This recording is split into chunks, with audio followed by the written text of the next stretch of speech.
की इस पवित्र धरती पर हम आध्यात्मिक शांति की कामना लेकर के आते हैं,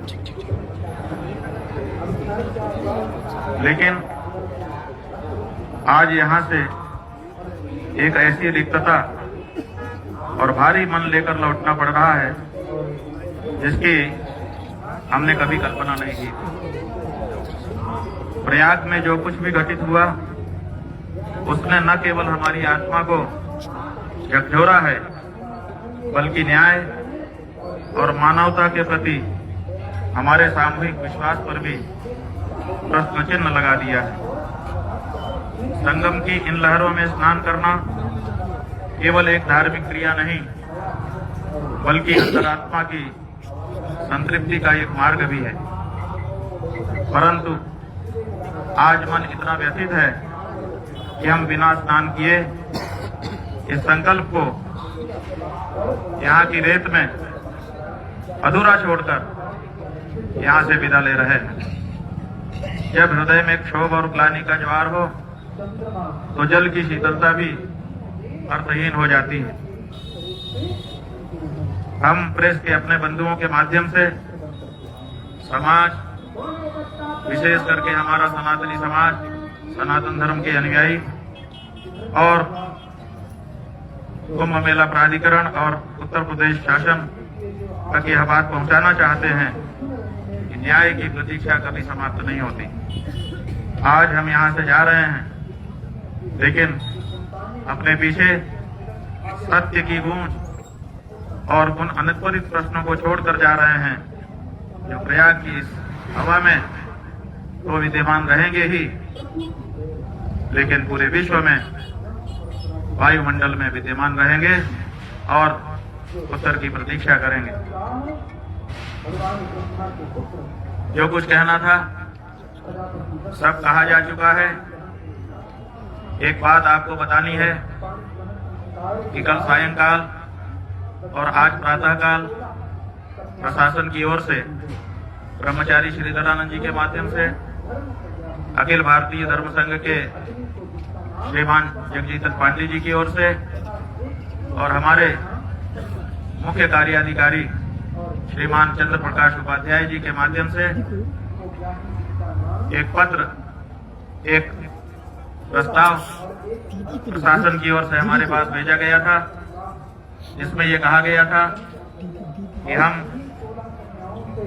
स्नान के लिए जब आप जाना चाहेंगे ससम्मान आपको आपकी शिविर से पालकी में ले जाकर के अधिकारियों के माध्यम से स्नान कराने के लिए तैयार है।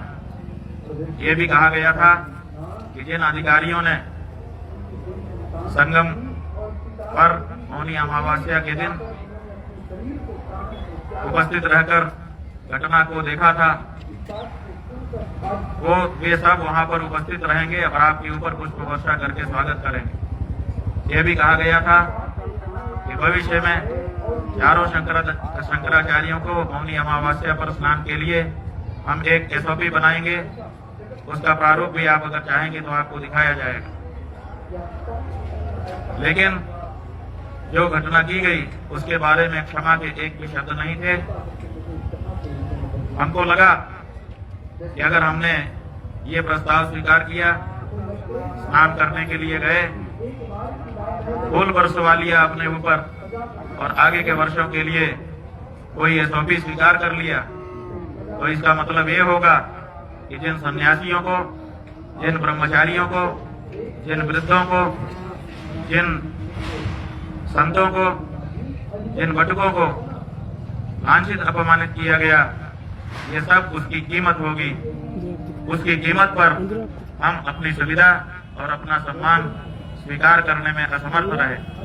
इसीलिए हमने कहा कि अगर आप अपनी गलती के लिए, अपने अपराध के लिए क्षमा याचना कर सकते हैं तब तो ठीक है, बाकी कुछ आपसे हमको नहीं चाहिए, क्योंकि जो हमारा है उसको आपको आज नहीं तो कल देना ही पड़ेगा। वो हमारा अधिकार है, वो आपकी तरफ से किया गया दान नहीं होगा।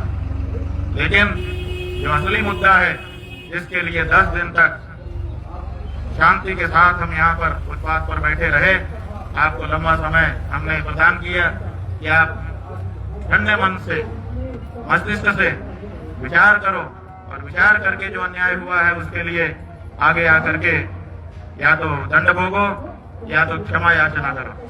लेकिन 10-11 दिन बीत जाने के बाद भी आज जब हमारे जाने का हमने निर्णय किया तब इस तरह का प्रस्ताव हमारे पास आया, लेकिन वो प्रस्ताव हम इसीलिए स्वीकार नहीं कर सके क्योंकि हम जिंदगी भर के लिए अगर इस प्रस्ताव को स्वीकारते तो हमारी आत्मा हमको धिक्कारती कि तुमने ये जो सुविधा पाई है, तुमने ये जो SOP लिखवाई है वो ब्रह्मचारियों, सन्यासियों, भटकों, वृद्धों, स्त्रियों के असम्मान की कीमत पर पाई है।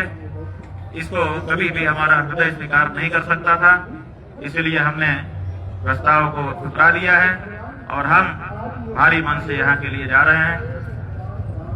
आप जो पूछेंगे हम सब का प्रश्न उत्तर करेंगे, लेकिन मन बोझिल है, इसलिए हम चाहेंगे कि आपके प्रश्नों और इस वक्तव्य के बीच में कम से कम कुछ क्षण का एक मौन हमारे बीच में रहे, जो साक्षी रहेगा कि जो मुगलों के समय नहीं हुआ वो तथाकथित हिंदू सरकारों के समय में हुआ है।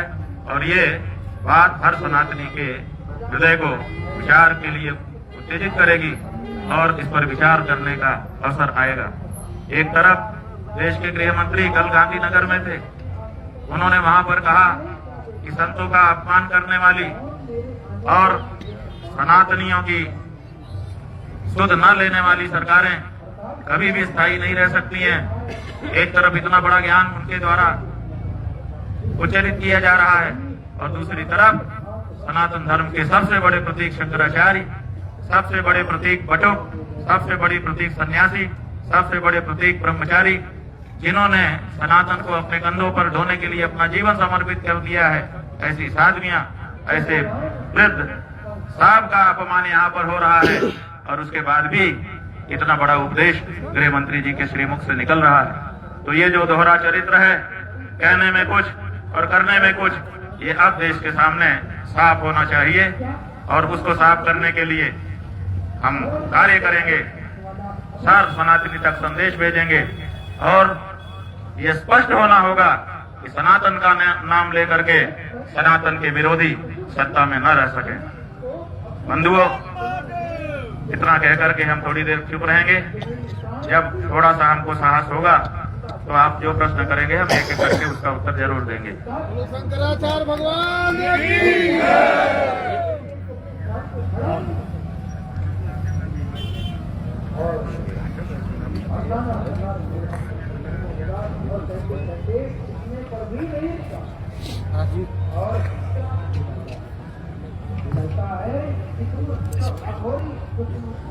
हे प्रयागराज, हे गंगा मैया, हे यमुना माता, हे सरस्वती माता, हे महर्षि याज्ञवल्क्य, हे महर्षि भारद्वाज, हे प्रयाग के समस्त देवियों देवताओं, तुम्हारी साक्षी में शुद्ध मन से 11 दिन बैठ करके हमने न्याय की प्रतीक्षा की है। अब दोषी दंडित हो, हमें न्याय मिले,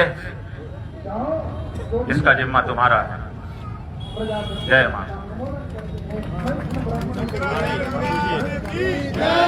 पूछिए, क्या पूछना चाहते हैं? महाराज जी, शुरुआत में आपने एक गंभीर पहले दिन प्रश्न उठाया था कि मेरी हत्या की साजिश की गई है। क्या ये अधिकारियों द्वारा है या कहीं और से है? हालांकि उस दिन आपने थोड़ा संकेत भी किया था। इस कानूनी विषय पे किसी के सम्मान की हत्या उसकी हत्या ही है। हमारी भौतिक हत्या का प्रयास उस दिन किया गया था जो हमने आप सबसे बांटा था, लेकिन इन 11 दिनों में हमारे पीठ के सम्मान की हत्या तो कर ही दी गई। इसलिए जो हत्या की जानी थी उसमें वो सफल रहे और उन्होंने ये सनातन धर्म के प्रतीक की सम्मान की हत्या यहाँ पर की है, इसमें कोई संदेह नहीं रहा।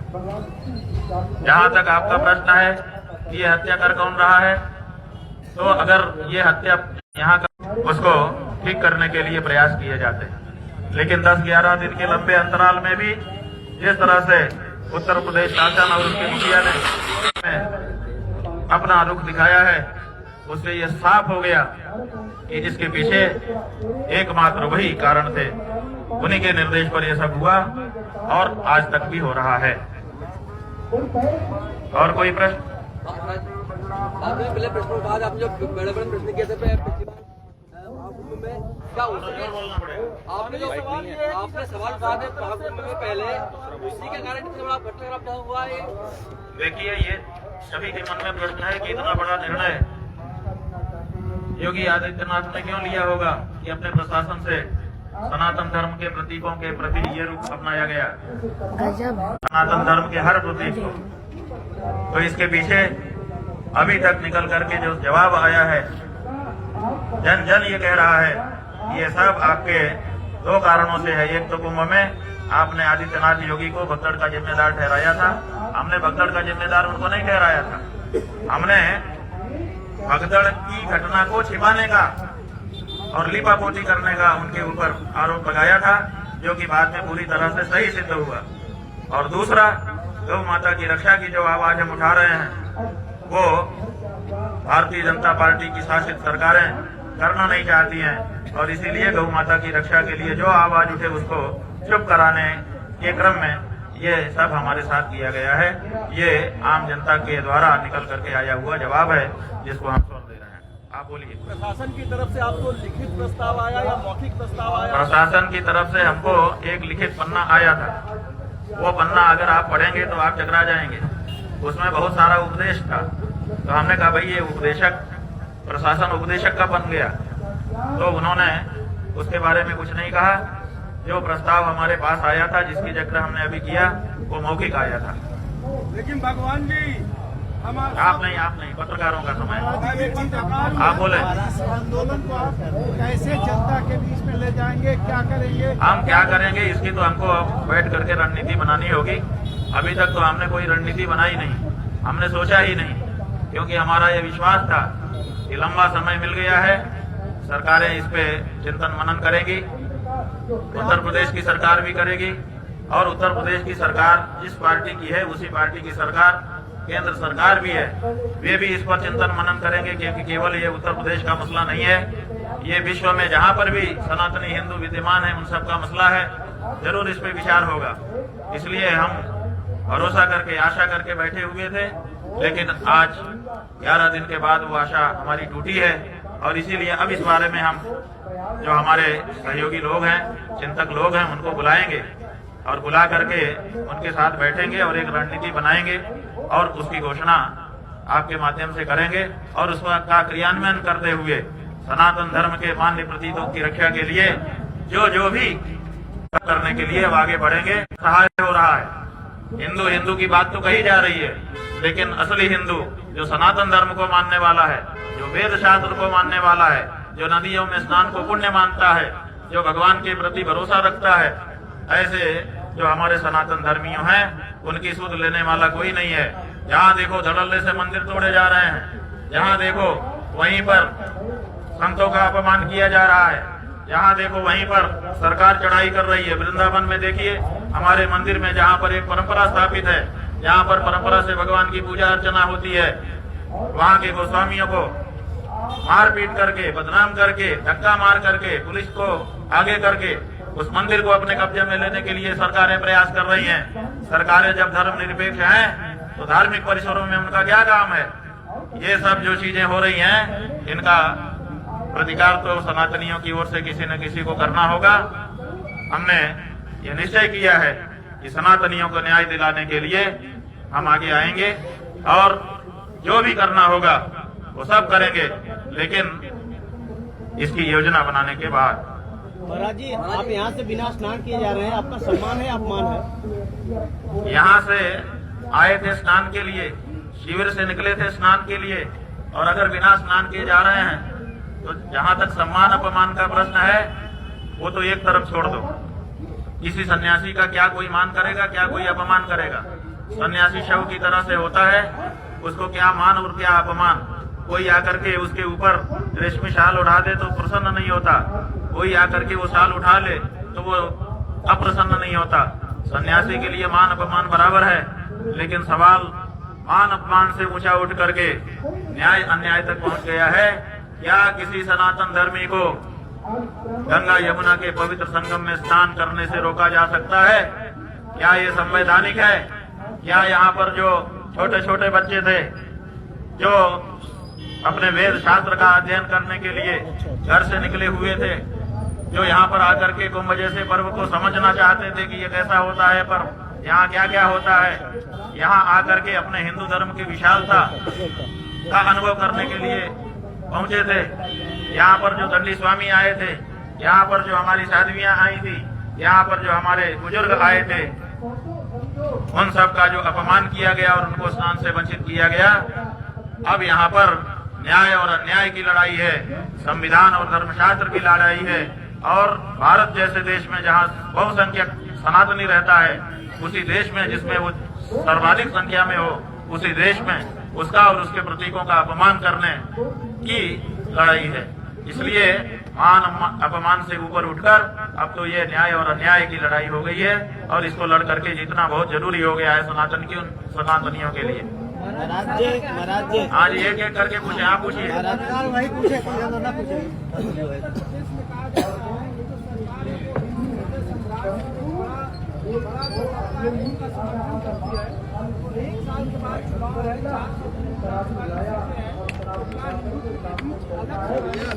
देखिए क्या करना होगा ये तो समय तय करेगा, लेकिन जो हिंदू की सरकार कही जा रही थी उसकी तो पोल खुली गई। अगर ये हिंदू की सरकार होती तो क्या किसी हिंदू की का अपमान करती? नहीं। क्या शंकराचार्य पीठ का अपमान करती? कभी नहीं। इससे ये सिद्ध हो गया ये हिंदू सरकार नहीं है, ये असल में मुगल सरकार। और जैसे मुगलों को हमने भगाया है उसे भगाएंगे, सनातनियों का राज्य स्थापित करेंगे। अगर ये पार्टी जिसने ये किया है या तो वो सुधर जाए, शरणागत हो सनातनियों के सामने और कहे कि नहीं हम सनातनी संकल्प लेते हैं, और या तो फिर उसको जगह खाली करके हटना चाहिए। देश सनातनियों का है, राज सनातनियों का होगा। सनातन का विरोध करने वाले इस देश में राज नहीं कर सकते, ये कहना पड़ेगा। महाराज जी छोड़ेगी कि नहीं छोड़ेगी? आप पत्रकार हैं, बोलिए। हाँ, सरकार हर धर्म का छोड़ेगी कि नहीं? हर धर्म का हट धर्मिता अभी तो सरकार को तय करना है कि वो क्या करेगी क्या नहीं करेगी। हम जो करेंगे वो हम बताने के लिए यहाँ पर बैठे हैं। और किसी को कोई प्रश्न हो महाराज जी, हम इसके बाद कोई बात किसी से नहीं करेंगे, इसलिए जो पूछना है पूछ लीजिए। 1 to 1 आज नहीं होगा। ये बताइए कि ये नीतिगत है कि क्या इस तरीके के जो सनातन के मेले हैं या व्यवस्थाएं हैं उसमें धर्माचार्यों की राय आगे से ली जाए, विकास में ली ये जाए? मेला धर्म का है, धर्माचार्यों की राय क्यों नहीं ली जानी चाहिए? क्या प्रशासन धर्मशास्त्र का धर्माचार्यों की परंपराओं का विशेषज्ञ है? क्या यहाँ का मेलाधिकारी इस तरह की कोई डिग्री रखता है? क्या उसने धार्मिक जीवन जी करके कभी देखा है, अनुभव किया है? क्या कोई दूसरा जो भी अधिकारी वहाँ पर खड़े हैं, जो भी अधिकारी प्रबंधन कर रहे हैं, क्या उनको धार्मिक पद्धतियों का शास्त्रीय ज्ञान है? क्या उन्होंने उसको जी करके कभी देखा है? नहीं देखा है। तो स्वाभाविक है कि इस तरह के मेले जहाँ पर होंगे, धार्मिक मेले, वहाँ धर्म के जो विशेषज्ञ हैं, जिनको शास्त्र का भी ज्ञान है, जिन्होंने परंपराओं को जी करके देखा है, उनकी राय ही सबसे महत्वपूर्ण होगी। उनकी राय का सहयोग ये लोग करेंगे। ये सीधे आकर के उनका नियमन नहीं कर सकते हैं। जिसका जो विषय नहीं है उसमें कैसे आकर के खड़ा हो जाएगा? और यही हो रहा है, इसी कारण से ये सब हुआ है। इस विषय को आप आगे लेंगे? बिल्कुल, इस विषय को आगे हम लेके जाएंगे और भारत की सरकार को इस तरह का एक कानून बनाना पड़ेगा कि जहाँ धार्मिक विसला होगा वहाँ धर्म का विशेषज्ञ ही अंतिम प्रमाण होगा, बाकी सब उसके सहयोगी होंगे। महाराज जी भविष्य में स्वामी जी, ये हाँ जी। फैसला जो आपने लिया है ये अचानक फैसला है या पहले से प्लानिंग थी या क्या? अचानक नहीं लिया, ये फैसला 11 दिन के बाद लिया है। आप इसको अचानक फैसला कहते हैं? 11 दिन के बाद हमने फैसला लिया। इतना लंबा समय तो भगवान श्री राम ने भी नहीं दिया था। जब वो रास्ता मांग रहे थे समुद्र से, तब समुद्र ने 3 दिन लगाया था। 3 दिन के बाद भगवान श्री राम ने भी कहा था, सको कर लिया था और कहा था 3 दिन के बाद भगवान श्री राम को भी कोप हो गया था। हमने तो 11 दिन दिए हैं बंधु। 11 दिन में बहुत सारी बैठकें हो सकती थी, बहुत सारे कि अब हम इसको अंतिम रूप देने के लिए निर्णायक संघर्ष करें तो हम करेंगे। महाराज जी भविष्य में किस उम्मीद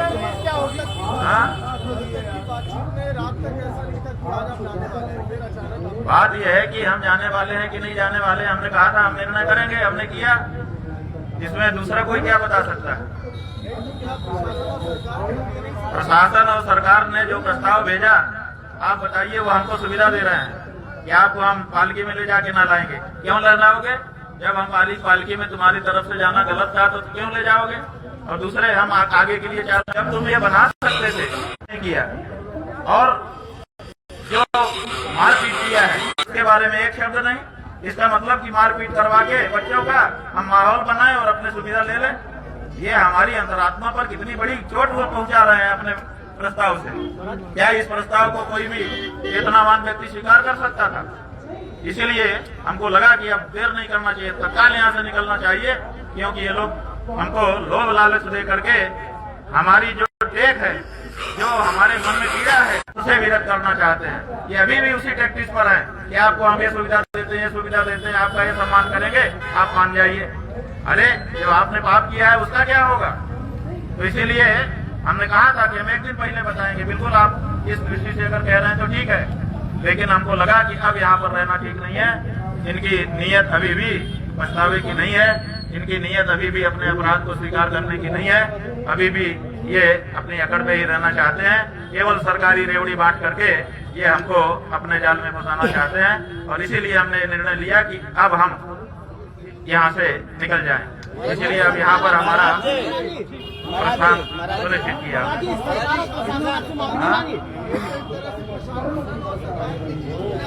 किसकी जीत है किसकी हार है ये तो समय बताएगा बंधु। किसकी जीत है और किसकी हार है ये सनातन धर्मी जनता है। अभी इसको अपना निर्णय लेना बाकी है। इसलिए उस निर्णय के पहले हार जीत की घोषणा मत करिए। हार जीत की घोषणा होगी, सनातनी जब निर्णय लेगा तब घोषणा होगी कि कौन हारा कौन जीता। सरकार आपसे माफी नहीं मांगी, प्रशासन माफी नहीं मांगा? हाँ मांगा, वो तो हमको रेवड़ी देना चाहता है, सहूलियत देना चाहता है और मामले को ठीक करना चाहता है। महाराज एक आखिरी सवाल है, जो अपराध किया है उसके बारे में चर्चा नहीं करना चाहता। आप कितना मन दुखी है बिना स्नान करके आप माघ मेले से जा रहे हैं? जीवन का सबसे बड़ा दुख यही अभी तक हुआ है। इसके पहले बहुत सारे दुख हुए लेकिन सब दुख छोटे हो गए। ये जो प्रयाग की धरती पर दुख मिला उत्तर प्रदेश की सरकार के द्वारा और सीधे आदित्य योगी नाथ, क्या नाम है, योगी आदित्यनाथ के द्वारा, ये सबसे बड़ा दुख सनातन धर्मियों को हो गया। अब इस दुख की भरपाई पता नहीं कौन नेता आएगा और कौन सी पार्टी आएगी वो करेगी, ये तो समय ही बताएगा। युवा सनातनियों के लिए क्या आदेश है? युवा सनातनियों के आदेश है कि जिसने आपके सनातनी प्रतीकों का अपमान किया उसको उसकी औकात दिखा दो। यही हमारा साफ कहना है। बहुत साफ शब्दों में कह रहे हैं, ज्यादा हम अपने शब्दों में मिश्री और चीनी नहीं लगा रहे हैं। प्रस्ताव हम लोगों को दिलवा सकते हैं क्या? प्रस्ताव सरकार की तरफ से जो आया दिलवा सकते हैं क्या? मौखिक प्रस्ताव था, हमने बताया ना। एक और प्रस्ताव आया था जिसमें बहुत सारा ज्ञान का वर्धन था। हमारे किसी ब्रह्मचारी ने उसका फोटो जरूर मोबाइल में लिया था, अगर किसी के पास हो तो दे दें। हमने तो उसको पढ़ करके हटा दिया था। हमने कहा था कि ये उपदेशकों की भाषा, ये उल्टे हम ही को उपदेश करने वाली भाषा है, इसका क्या मतलब है, ऐसा कह करके हमने हटा दिया था। हमने देखा जरूर था कि एक हमारा ब्रह्मचारी उसका मोबाइल में फोटो कर रहा है, तो आप चाहें तो उससे ले सकते हैं। एक प्रश्न है, भविष्य में माघ मेला फिर होगा तो भविष्य में आप किस उम्मीद से आएंगे माघ मेला में? क्योंकि सनातन बात यह है कि हमने पहले ही कहा था कि ये जो अन्याय हुआ है इसके प्रतिकार के लिए हम यहाँ बैठे हुए हैं। भविष्य में फिर से माघ का महीना आएगा और फिर से ये शिविर लगेंगे, फिर से इसी फुटपाथ पर हम आके बैठेंगे। हमने पहले ही कह दिया था और हमारी लड़ाई जारी होगी। लेकिन हम ये कहना चाहते हैं कि बीच के 11 महीने थोड़े हम शांत रहेंगे। अब ये तो सनातनियों की लड़ाई हो चुकी है, उनके सम्मान की लड़ाई हो चुकी है। इसलिए ये 11 महीने भी कोई हम शांत रहने वाले नहीं है। इस लड़ाई को हम जन जन के बीच में ले जाएंगे और अगर सनातनी चाहेंगे तो इसका निर्णय वो कर देंगे। स्वामी जी, योगी आदित्यनाथ जी गोरक्षपीठ के प्रोफेसर है, तो क्या गोरक्षा हो रही है? और दूसरा प्रश्न बात यह है कि गोरक्षा का ही तो मूल मुद्दा है। अगर आदित्यनाथ गोरक्षा करते तो हमको गौ रक्षा की बात क्यों उठानी पड़ती? प्रदेश के हजारों गौ रक्षक जो बेचारे रात की नींद खराब करके, जवानी में रात की नींद ही सबसे महत्वपूर्ण होती है। प्रदेश में हजारों हजार गौ रक्षक हैं जो रात की नींद को खराब करके बेचारे जान को जोखिम में डाल करके गौओं के तस्करों से भिड़ते हैं और उन्हीं के ऊपर मुकदमा होता है। अभी कल ये यहाँ पर एक व्यक्ति ने आकर के माइक में बताया था, कोई वीडियो आया है कि एक गौ तस्कर ट्रक में भर करके गायों को लेके जा रहे हैं और उनके टायर में गोली मार दी, टायर जो है फूट गया। लेकिन जाने कितने किलोमीटर तक एक एक गाय को पटकते हुए वो ट्रक चलता रहा। एक एक गाय को ऊपर से धक्का मारते थे, नीचे गिर के बेचारी किसी की टांग टूटती थी, किसी की गर्दन टूटती थी और इस तरह से क्रूरता करते हुए वो ट्रक चलता रहा। कहाँ गिरफ्तार किया गया? उल्टे जिन लोगों ने गोली मारी उन्हीं को ऊपर कार्रवाई हो रही है। तो ये जो प्रदेश में हो रहा है ये सनातन धर्म के बिल्कुल विरुद्ध है, बिल्कुल मुगलिया काम है और ये मुगलिया काम सनातनियों के नाम पे नहीं चलेगा। मुगल बन के आओ ताकि हमको लड़ने में सुविधा रहे।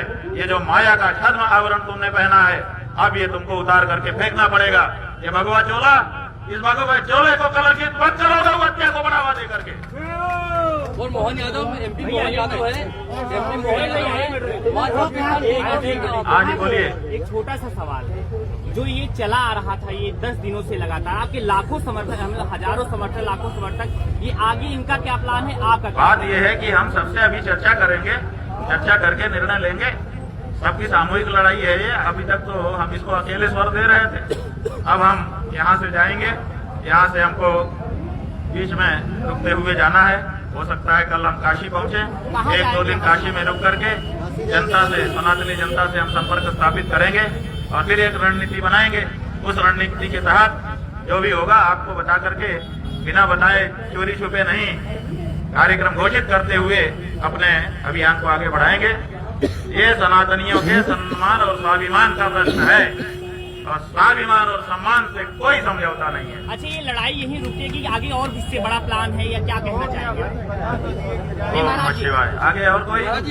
ठीक है जी, धन्यवाद। आप लोगों ने बहुत सहयोग किया, बातें सरकारों तक पहुंचाई, लेकिन कोई निर्णय नहीं निकला। आपका इसमें क्या दोष है? आपको बीच में जिन जिन लोगों ने भी देश से विदेश से हमारे समर्थन के लिए आवाज उठाई, बहुत सारे लोगों ने त्याग पत्र दिया, पार्टियों से दिया, नौकरियों से दिया, उन सब के लिए जिन्होंने एक शब्द भी समर्थन में उठाया, सच्चा सनातनी मानते हुए उनको सबको खूब खूब आशीर्वाद दे रहे हैं और सारी सनातनी धर्म जनता से कह रहे हैं निकल करके आइए। ये सनातन का स्वाभिमान है, ये सनातन का सम्मान है और इससे कोई समझौता ना तो पहले पूर्व में कभी हुआ है और ना अभी होना चाहिए और ना आगे किया जाएगा। प्रयाग